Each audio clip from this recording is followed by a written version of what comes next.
The Flop 26, which just concluded in Glasgow, Scotland, was intended to be the signing of a global suicide pact, in which nations great and small, rich and poor, would commit themselves to energy and other policies that would impoverish and kill their people, prevent new stages of development, and turn over sovereignty from nations to supranational financial and consultancy institutions, operating at the behest of a global oligarchy centered in the city of London and Wall Street, with key assistance from Silicon Valley, Washington, D.C., and other places. But despite the unhinged demands from the Queen of England, from former Bank of England chief Mark Carney, from hapless President Joe Biden, and the conveniently deranged Greta Thunberg, the conference did not succeed in its broadest ambitions. Presidents Xi Jinping and Vladimir Putin didn't come. Nations such as Nigeria and India absolutely refused to take many actions that would hamstring their ability to grow. Actions such as forswearing the use of coal, of setting aside enormous tracts of land, taking them out of human development, and of committing to certain changes in agriculture and water use that would significantly reduce their potential human populations and living standards. Now, Lyndon LaRouche and the LaRouche movement have, over decades, built up the intellectual armaments, the historical understanding needed to resist these efforts to instill panic, to rush countries into destroying their livelihoods. The goal? Depopulation, poverty, and maintaining an oligarchical system in which a privileged few live in mastery over increasingly immiserated masses. Consider the August 1988 words of Prince Philip. "In the event that I am reincarnated, I would like to return as a deadly virus in order to contribute something to solve overpopulation." Yes, the Queen's consort believed the world population should be dramatically reduced, with population reduction on a scale far beyond what Hitler sought to achieve. Or take Sir David Attenborough, who, to have a subject for his next video narration, wishes you and your city were eliminated to make room for a majestic slug. And I don't mean the Queen. Attenborough is the patron of Population Matters, whose website enthusiastically says, we can bring about the end of growth sooner and achieve a more sustainable population, but only if we take the action needed now. David Attenborough himself is quoted on the website. "All our environmental problems become easier to solve with fewer people," he says, "and harder and ultimately impossible to solve with ever more people." In a 1998 speech, Lyndon LaRouche expressed his view of the relationship between the creative mind, scientific discovery, technological advance, labor productivity, and the higher levels of culture it unlocked. What the Greeks mean by an idea, and the difference between the archaic art represents a sense perception. The Greek classical art, or the paintings by Raphael or Leonardo da Vinci, represent ideas. There's a difference. One is an image based on the senses, which is what you get on television, isn't it? Television entertainment is based on no ideas, but sense perception, blood, violence, and sex. Right? You see it, you feel it, you sense it. That's real. Right? Right? But it's not. Whereas an idea is something else. The term idea means a principle. For example, the common case of a principle is a scientific principle. The idea of gravity. Did you ever see a gravity? Did you ever actually feel one? No, you didn't. You thought you did. You didn't. Did you ever see a principle of nature? You ever shake hands with it, smell it, lick it, touch it, sniff it? Huh? No, you didn't. But these are ideas, and they are valid, and they tell us something. They tell us the principles that control the universe. Something you can't smell, you can't see, you can't touch, you can't lick it, you can't taste it, and yet it controls the universe. Instead of worshiping nature itself as some new religion, we must increase our power over nature to improve it and ourselves. We must get our noses out of the mud And instead of looking for ways to literally use bullshit as a fuel source, let's redirect our gaze upwards to the heavens, to the stars, whose power source, nuclear fusion, we must master. And let us look to our friendly moon, which has kindly been collecting in its soil the special isotope helium-3, the perfect fuel source for nuclear fusion, for use here and in space. If you want real solar power, don't collect the feeble light captured from our sun 150 million kilometers away. Recreate that solar power here with nuclear fusion. Use as its fuel helium-3, which is emitted by the sun and far more useful, no offense to plants, than the light that comes from it. The helium-3 emitted by the sun offers us something totally new. So in our future, a generation or two ahead, that future can look back to this moment as the time that we as humanity made a choice to reject once and for all the Malthusian idea of oligarchy. Instead, this is the time boldly to announce that mankind is pursuing the next level of technology, a new level of technology, opening up a domain of living standards and scientific pursuit, a transformation comparable only to the transformation created through the steam engine or the discovery of electromagnetism. From such a future, 2 generations ahead, where there is economic productivity a full order of magnitude, 1,000% beyond our current conditions, looking back from that time, our descendants will be proud of the courage that we showed today.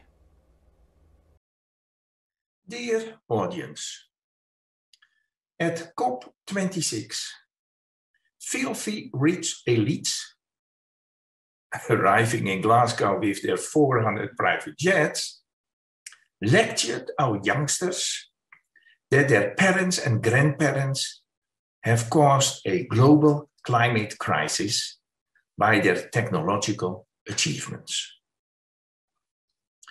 They also told our youngsters that if they fail to stop this disastrous trend, we all will enter a catastrophe. According to them, it is 5 minutes to midnight to save the planet and humanity. Net zero must be realized immediately. Well, how can these global elites ruin the future of an entire young generation by poisoning them with such a fear-mongering story? Dear audience, let us look at the 7 messages of Clintel to our unfortunate kids.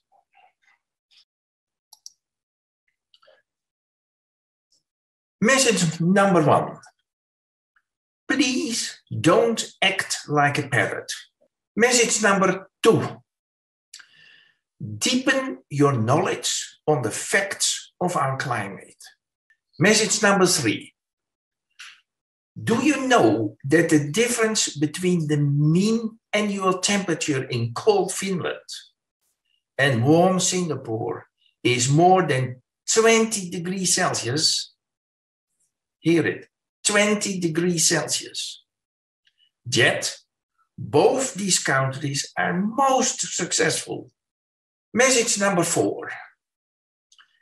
Did your teachers ever tell you that CO2 is a blessing for everything that lives on our planet? Message number 5. Don't confuse climate change with environmental pollution. Message number 6. Please don't waste your life by solving a problem that doesn't exist. Message number 7. History shows that living on planet Earth requires adaptation all the time. If you continue to advance science and technology, you generate new capabilities to adapt to climate change, to protect our natural environment, to end hunger and poverty, and to create a society where people take care of one another. Intelligent adaptation is the formula for creating a better world. For all of you who have been poisoned by fear of the future, forget the dodgy preachers of doom and gloom at COP26. They ruin your future by destroying everything your parents and grandparents have built. Don't look at the faulty computer models, but look at the facts. Clintel believes in your capability to make a better world. Consider the 7 challenges in this message as your mission in life. Already in 1990, our then Minister of Environment, Angela Merkel, decreed, if we do not reduce immediately and sharply our CO2 emissions, the Earth will be uninhabitable by 2020. As we all know, the CO2 emissions have grown since then exponentially. Now, how is this sustainable lifestyle to be practiced? The politicians are increasingly clear about this. They say without massive, painful limitations of our living standards, it will not be possible, and the economists find the planned Green Deal of the European Union will not be feasible without an eco-dictatorship. But the question is this historical claim, going back to Malthus, again and again maintained and always falsified by reality? Is it correct at all? The Stone Age did not end because of the shortage of stones, stated Saudi oil minister Yamani. But why did it end? Because something better had been invented. In this case, an artificial alloy of copper and tin, which is called bronze, and which had shown itself to be much better suited for making tools, etc., much better suited than the good old stone material. The fundamental property of all organic life is its faculty to continually unlock new methods for survival. And for this, there are no limitations. This is not where we have only one Earth.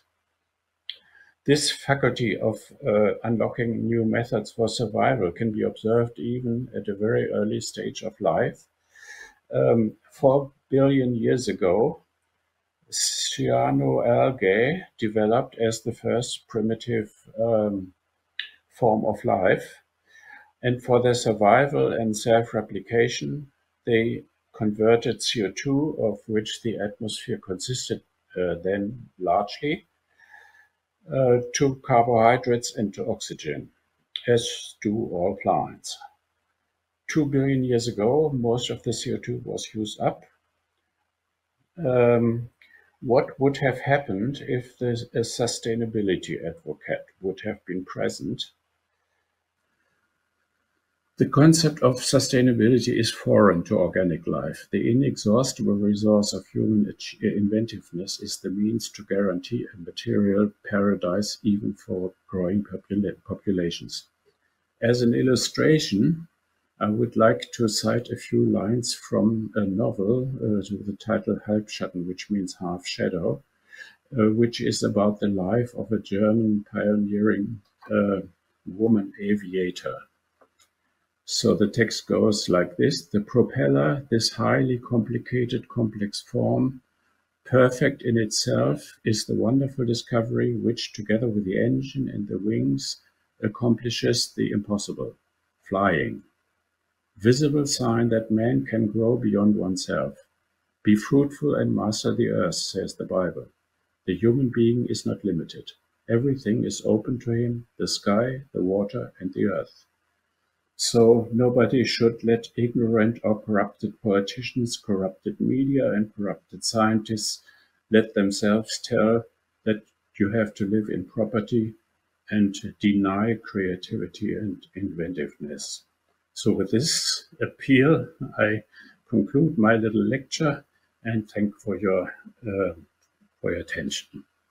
The weaponization of the term science, to use it as a political cudgel to motivate people into doing things or to force them into things. And now we really are at a tipping point for sanity in this country.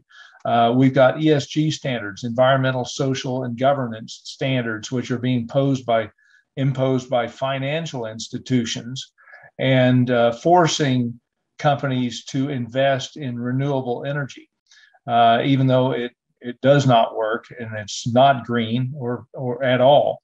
And so let me just kind of walk you through what has happened. Back in 1997, I was invited to the White House, and Al Gore had invited 100 meteorologists from around the country to listen to his presentation on carbon dioxide and the massive amounts of CO2 that we're pumping into the atmosphere and causing climate change.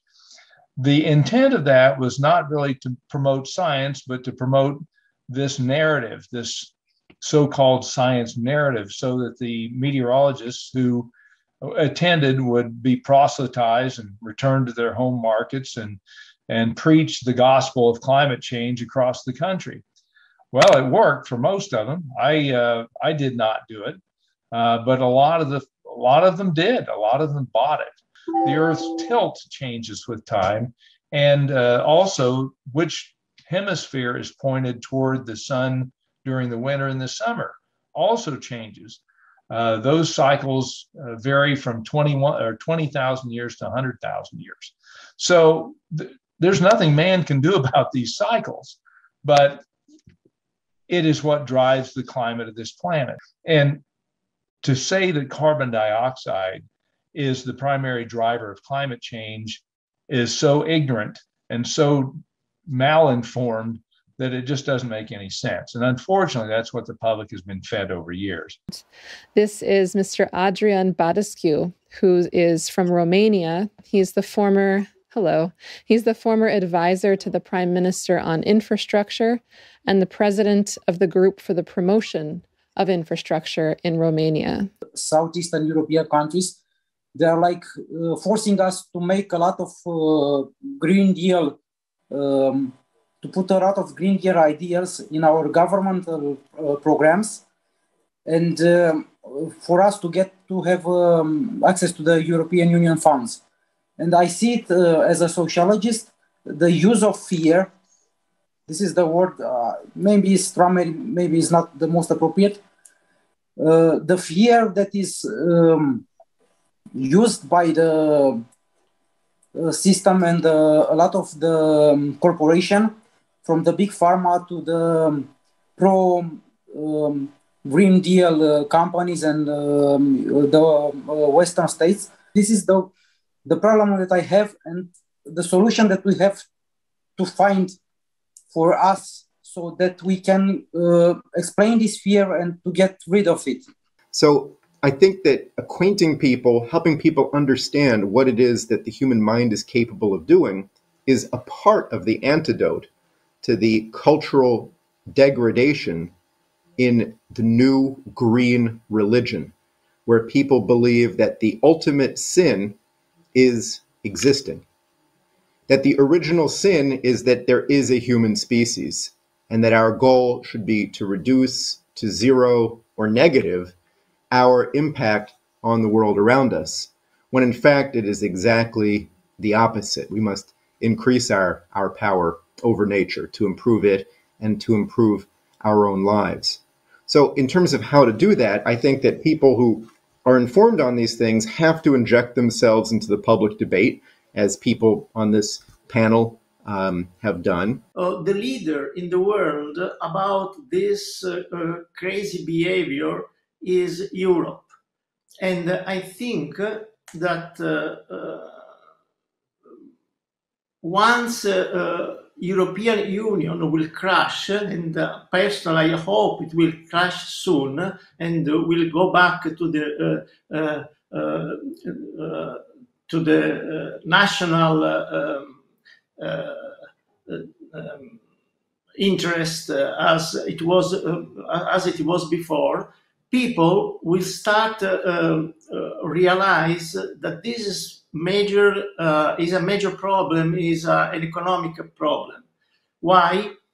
Because the richness of a country, as has been said in one of the speech before, is the energy, the availability to energy at low price in an abundant quantity. Now, these new technologies like wind farms or solar energy, unfortunately, I must say, do not are not able to give us the energy we need. However, this technology require a huge amount of money, and there are people, of course, who are interested to get their hands on this money. However, these technologies are so unreasonable that the only way to implement them is to take people out of their power, not to give to people the power to decide who their politicians have to be, who have to be the politicians who rule their countries. The science is in a crisis. Yeah, and the way we are educating young people, yeah, is a big shame. And my story was therefore is we have taken away their future by the stories of the scientists. We have taken away the future and say the future is terrible. Yeah, the future is so bad that the only thing that we can escape from a catastrophe is that you all get poor. And it should be the other way around. Yeah, so that's why I like, the Schiller Institute.